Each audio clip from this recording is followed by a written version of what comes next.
La propriété transition, c'est ce que vous allez utiliser dans 95% des cas. En général, lorsque vous faites du web classique, vous allez utiliser quasiment tout le temps la propriété transition et peut-être même que vous l'avez déjà utilisée sans vous en rendre compte. Donc, comment est-ce qu'elle fonctionne cette propriété de transition? On va rapidement voir la syntaxe. Donc, la syntaxe est super simple. Vous allez avoir un élément en CSS et vous allez lui donner la propriété transition et vous allez avoir différents paramètres dedans. Le premier, ça va être la propriété qui va être animée. Donc, est-ce que ça va être la background color? Est-ce que ça va être la width, la height? Ça peut être tout à fait aussi l'opacité. Bref, vous avez toutes ces propriétés qui peuvent être animables. On l'a vu dans la session précédente. Ensuite, vous allez avoir la durée de transition. Donc, par exemple, lorsque vous allez passer votre souris sur un bouton, combien de temps va mettre l'animation avant d'être fini? Donc, le temps que ça démarre jusqu'au moment où ça s'arrête. Donc, ça peut être tout à fait 15 millisecondes, ça peut être 500 millisecondes, ça peut être 1 seconde, ça peut être 3 secondes.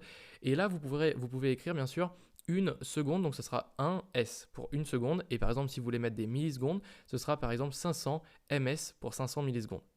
Ensuite, vous allez avoir votre timing function. Donc ça, on va y revenir un petit peu plus tard, mais vous avez dans les transitions un moyen de ne pas les faire justement linéaires et vous allez pouvoir faire des animations assez sympas et surtout assez jolies à regarder puisque la manière dont l'animation va se dérouler selon le temps va être différente. Et ça, on va le voir dans la partie timing function. Donc vous inquiétez pas si ce mot vous fait un petit peu peur, on va le voir en détail un peu après. Et vous allez avoir une dernière propriété qui va être la propriété délai.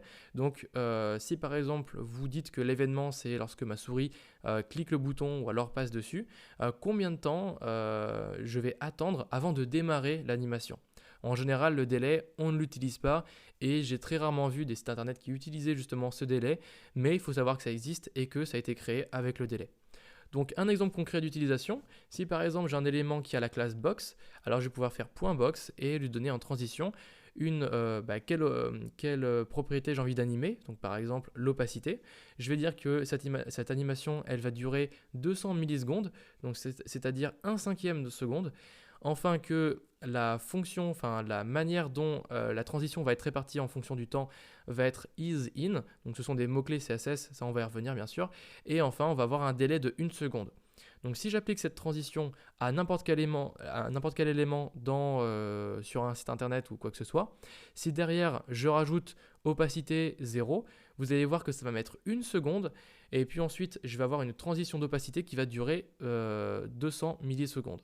Voilà comment ça va fonctionner. Alors bien sûr, il faut savoir que que les transitions en CSS, on va très souvent les utiliser avec les sélecteurs CSS, donc c'est-à-dire par exemple les 2 points over, 2 points focus, 2 points active, etc. Là, dans ce cas-là, je ne l'ai pas fait, mais en général, lorsque votre box elle va être survolée, en général dans 80% des cas, ça va être un 2 points over, vous allez faire votre transition. Mais ça, on va y revenir dans les prochaines sessions.